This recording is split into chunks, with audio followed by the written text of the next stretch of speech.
Welcome back, comrades. This is Gaming with Austin, and today is my birthday, by the way. This is episode 51 of season 2 of the Utopian community series.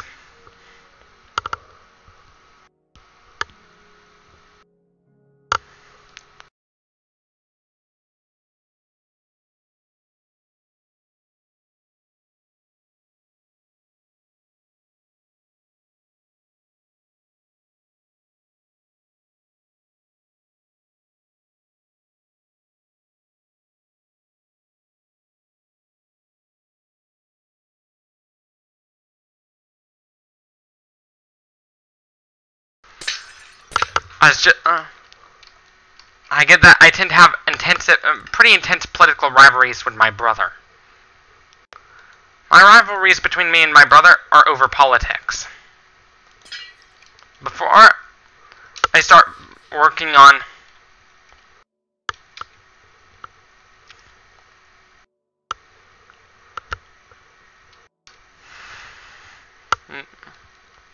this video, I'm about to launch some fireworks. 10, 9, 10, 9, 8, 7, 6, 5, 4, 3, 2, 1.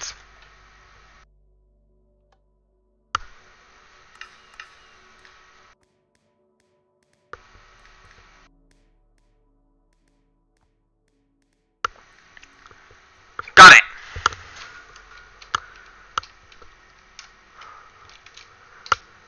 I know this is not much, but you know, each firework would represent my current age now.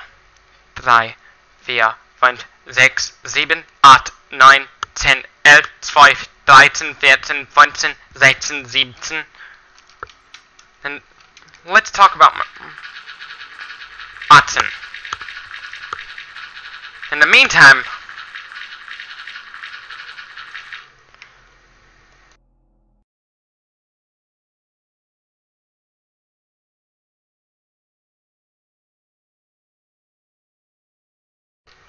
I'm going to continue on with plotting the land of the third floor, North America, Russia, second floor, international.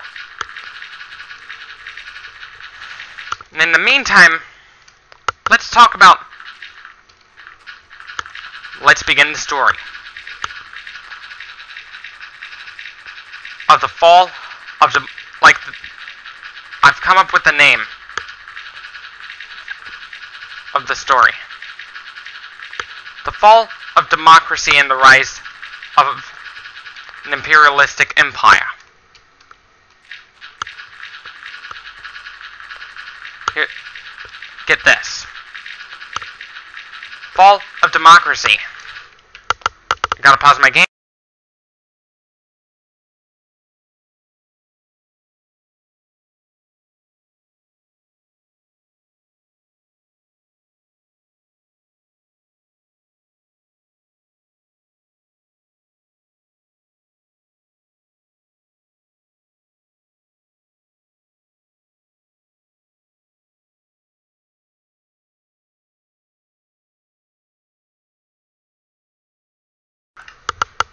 The setting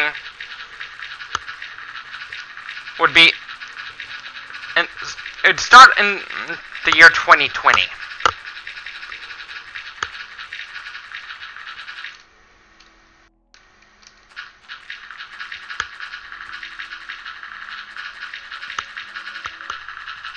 No.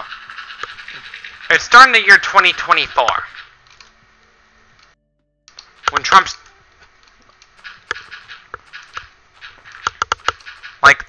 this is the 2024 election. It's time for chapter 1.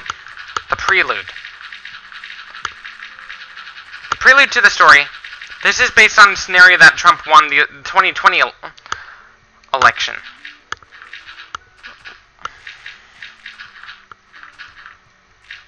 A new presidential, it would start in the year 2023. as Trump's term limit has come to conclude.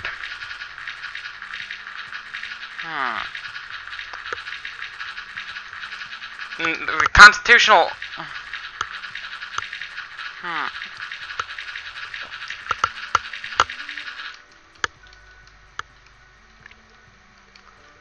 On the 19th one, the constitutional, like, it's starting in the year 2020. Chapter 1, Prelude. It'd be called the Prologue. The name of Chapter 1 would be called the Prologue.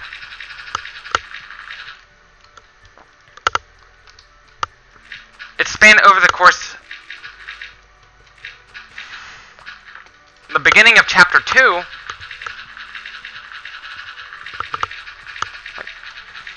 Trump's... Here it goes. Trump's presidency is nearing a conclusion, as the Constitution prevents him from serving more than 2 terms. There are new candidates on the rise now. But who will it be?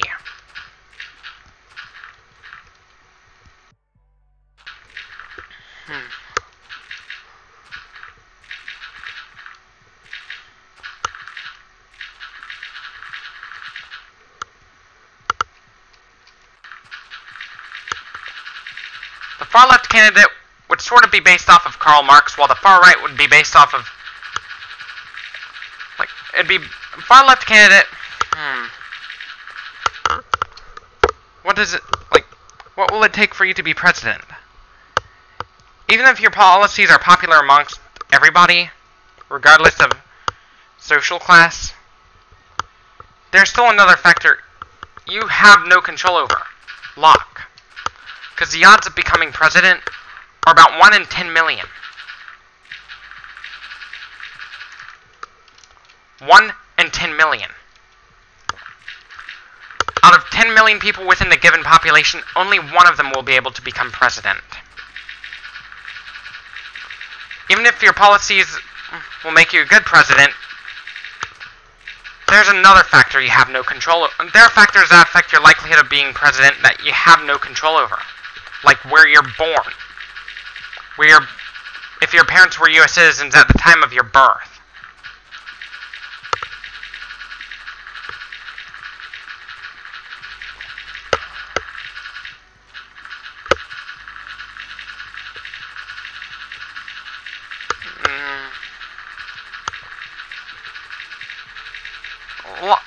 Even then though, even if you meet all those requirements to be president, there's still sheer luck you gotta take into account.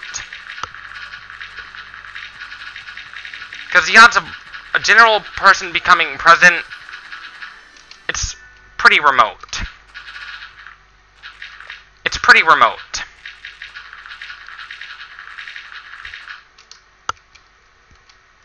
It would be between a far-left candidate who's...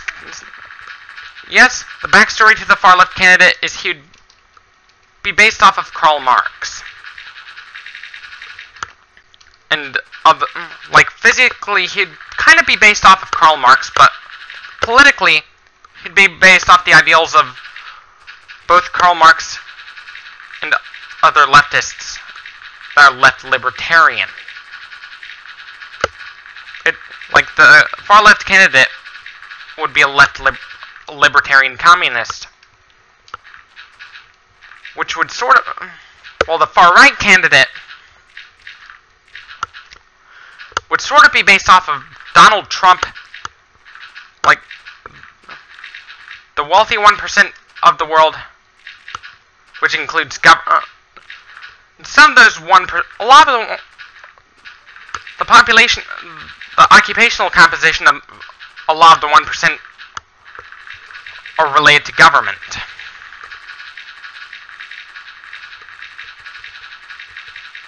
And the far-right candidate, who believes that those who are selfless get killed, should be executed.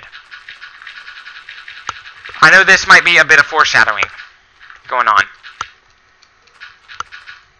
Like, they both go into the primaries.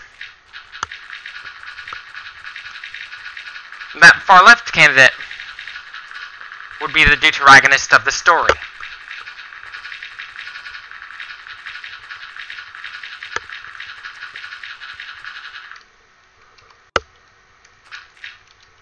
The far-right candidate would not only be a die-hard Republican, he'd be super wealthy. He doesn't want to give any money to charity, and believes that rich people should stop doing it.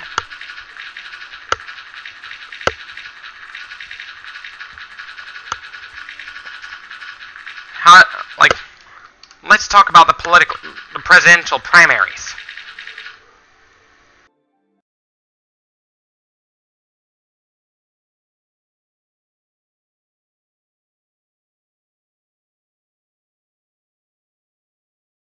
Let's talk about the presidential primaries. The far-left candidate ended up winning out of popularity. Along with other leftists, end up joining the presidential primaries. He ends up winning out of popularity. While the far-right candidate, he'd be with other far-right candidates too, like one who is... the far-right candidate in the primary, he'd be based off of Donald Trump and Adolf Hitler. Along with people who believe that being rich is good for the economy and that capitalism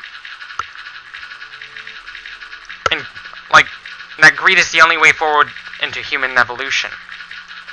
That all the primary the Republican primaries, the far right candidate would be the main antagonist.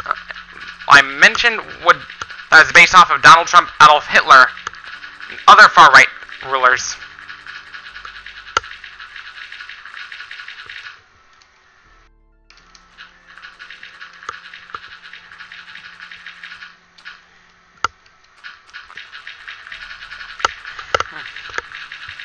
He would end up winning the primary through electoral fraud. How will he end up winning the primary? He would call in the Russians to help him cheat his way to victory.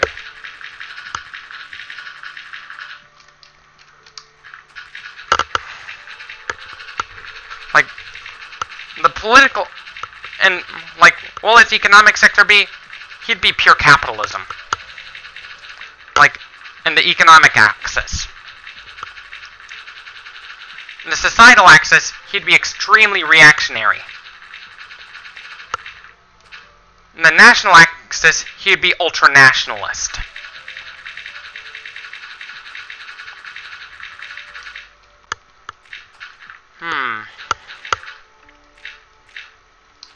Between libertarianism and authoritarianism, he'd be full-on pure totalitarianism, with the intent on taking over the world.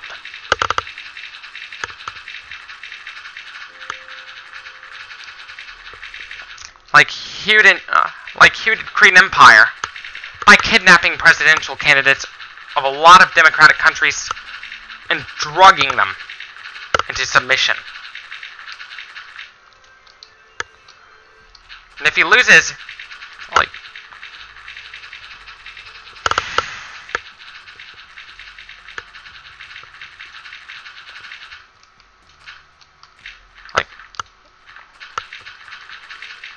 people would be happier if the far-left candidate, who is the protagonist, ends up winning the election of the story. But while the far-right candidate would threaten to strip power from the far-left candidate by literally waging war, a full-on civil war. When it goes to labor politics, the far-right candidate would be a pro-slavery activist.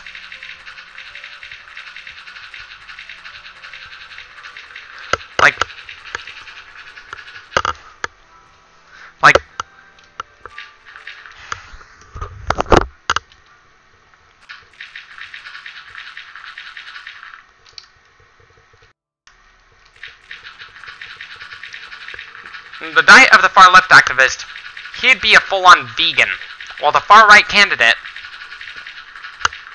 who would be the main antagonist, would be eating nothing but bloody hunks of raw meat, along with ground-up bones, too.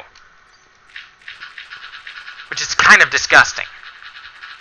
Ugh, I wouldn't want to drink it.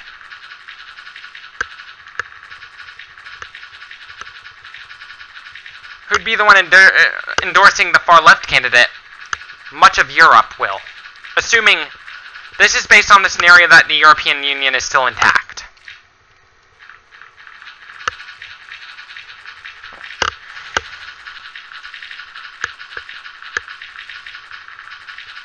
Who'd be the one funding the far-right candidate's presidential race?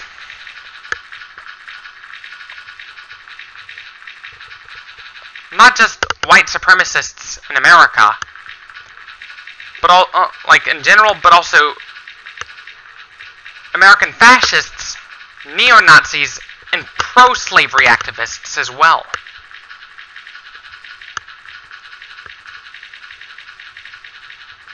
The far-left candidate would believe in religious freedom, while the far-right candidate would believe in state atheism. That atheism...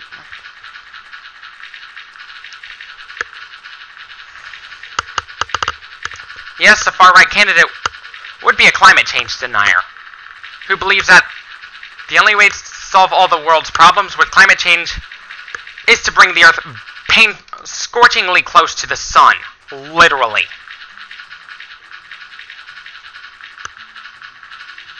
By bringing the Earth scorchingly close to the sun. Like, so close to which there'd be no ice. Even in the middle of winter, there'd be no ice. Even if the Earth doesn't have an axial tilt, there's another factor affecting our seasons. The Earth's slightly elongated orbit has another effect on our seasons too. Which is what makes the southern winters freezing-ass cold, and the southern summers in the southern hemisphere screaming hot. The northern hemisphere has it pretty easy. Slightly warmer winters, slightly cooler summers.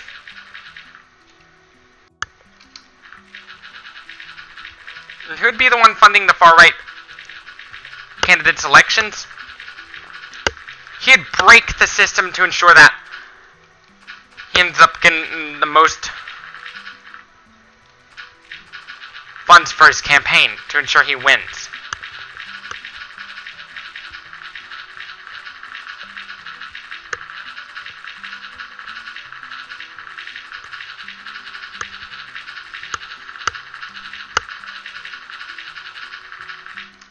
For my, like, for a lot of people, even though they would vote for him by popular vote, like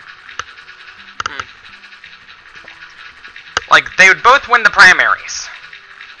How will the far left candidate win the primary? Popular vote, like through extensive popularity.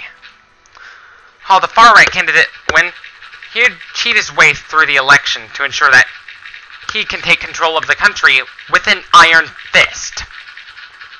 When it goes to punishing people for crimes in the fascist country, the left libertarian has it to where you shouldn't do any harm to your child whatsoever.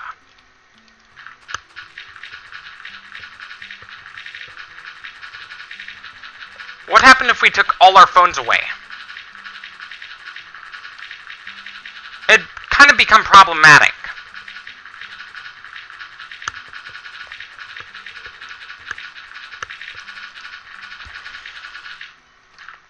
Because it'll be hard for people to find one another.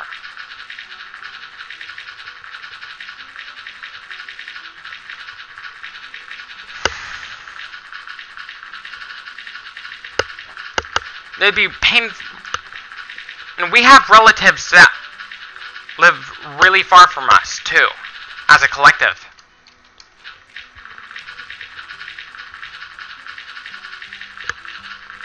get that we have relatives.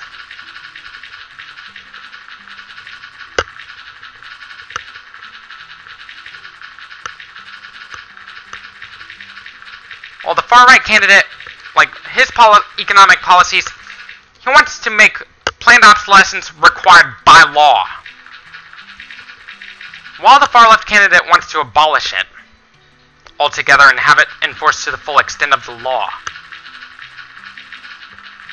With the far-right candidate, he would make it required by law.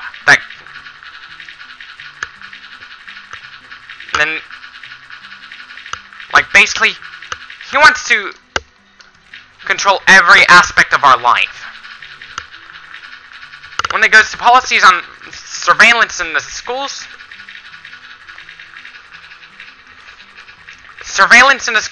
for the left libertarian, he'd be pretty selective. Same thing with censorship. But for the far-right candidate, when it goes to security cameras in schools, his policies would be extremely invasive. Basically, it would be an invasion of privacy.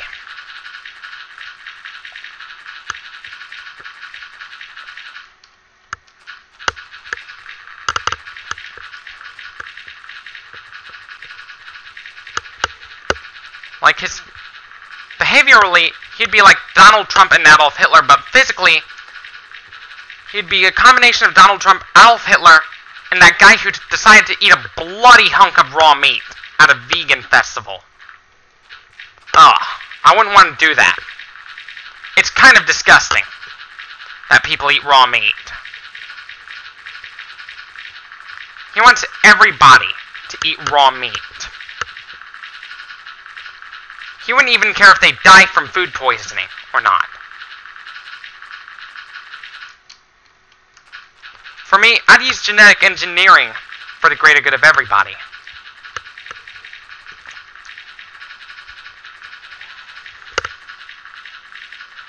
We don't have to compete to get things done. We don't necessarily have to compete. We have trade unions for that. But for the far-right candidate, he wants to straight up abolish trade unions. Make having a job not a right, but a privilege.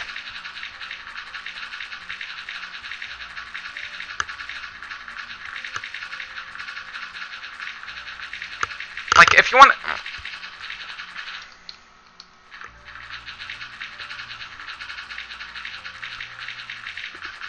The hierarchy, like... He wants to make it getting a job a privilege, not a right.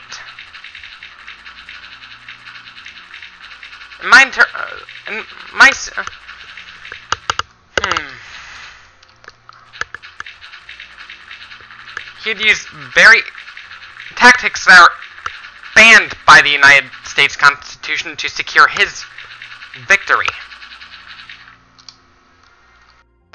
Which would mean he'd order companies to fire people simply because their skin is too dark. Or simply because they are or fire people simply because they are Christian.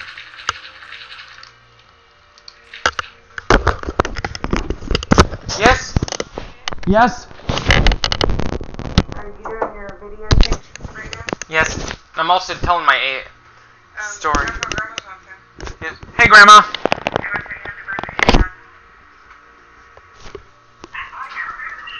Hey, Grandma. Say happy birthday. Thank you, Grandma. Grandpa's there too.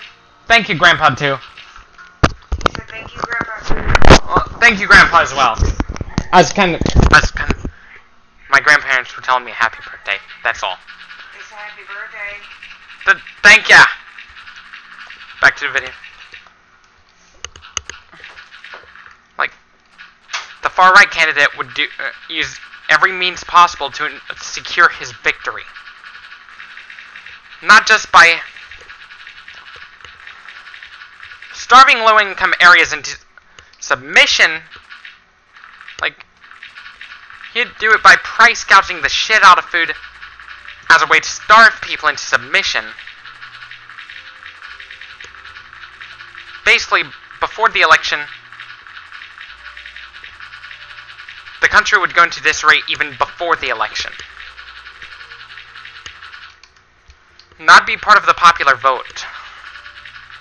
But for my, in my point of view, my brother would probably vote for a third party. Probably someone in the Libertarian Party. Usually, an American Libertarian is socially liberal, but fiscally conservative.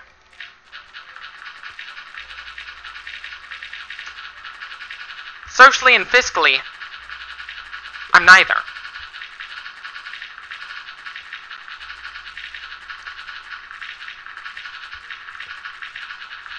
Because most liberals are actually on the right wing. Like, in American politics,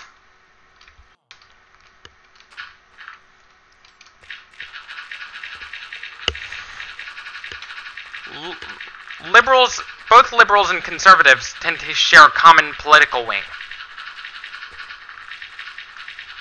But the conservatives tend to be a bit farther to the right, even though they're both right-wingers.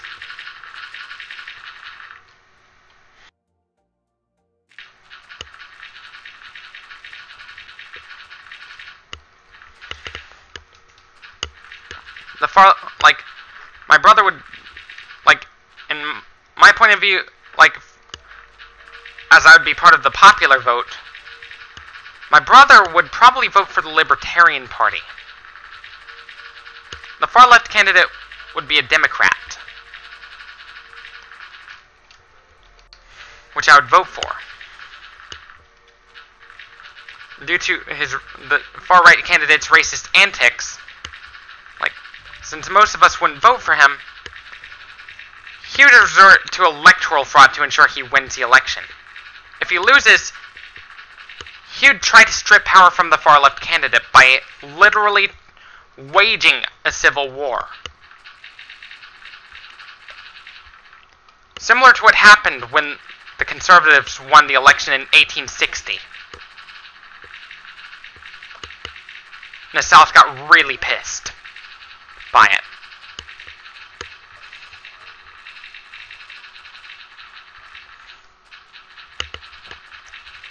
How will he ensure victory? He'll do it by not only through means of voter suppression, but also through embezzlement. He'd embezzle money from both. He would literally embezzle money from a lot of wealthy people.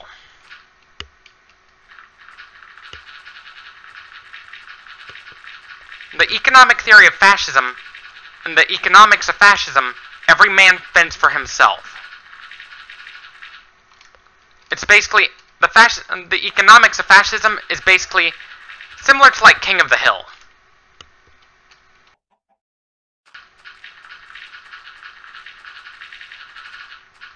In order to stay that way, you have to be super competitive.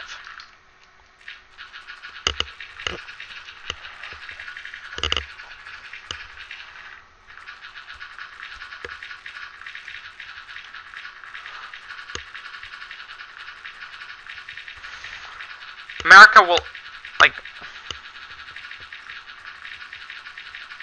the Democrats believe that electoral college leads to elitism, while the Republicans,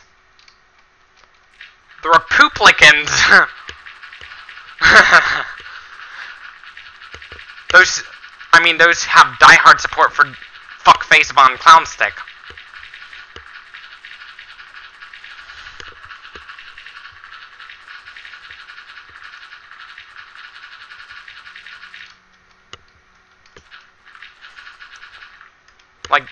Even though, normally under normal circumstances, they wouldn't support them, the far-right fascist.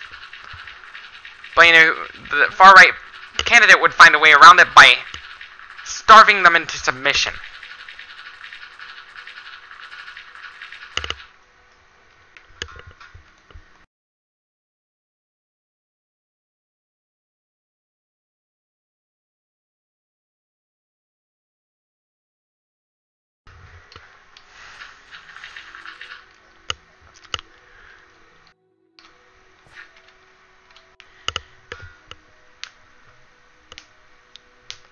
not only he would coerce them to vote for, how did he coerce them to vote and have them comply? By starving them into submission. Not only that, he would drug them, too. He would like, how would he use it to get the money for campaigning? He'd commit all sorts of crimes, like embezzlement. Not only he would commit embezzlement, he'd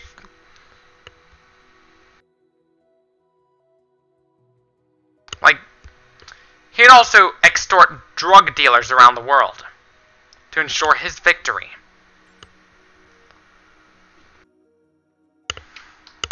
This is the end of chapter 1. As always, thank you for watching this video. Don't forget to leave a like if you like this video, dislike if you disliked it, subscribe for more. Share this with your comrades on social media. As always, thank you for watching, stay tuned for more, and last but not least, support me on Patreon. As always, thank you for watching, stay tuned for more, and peace out.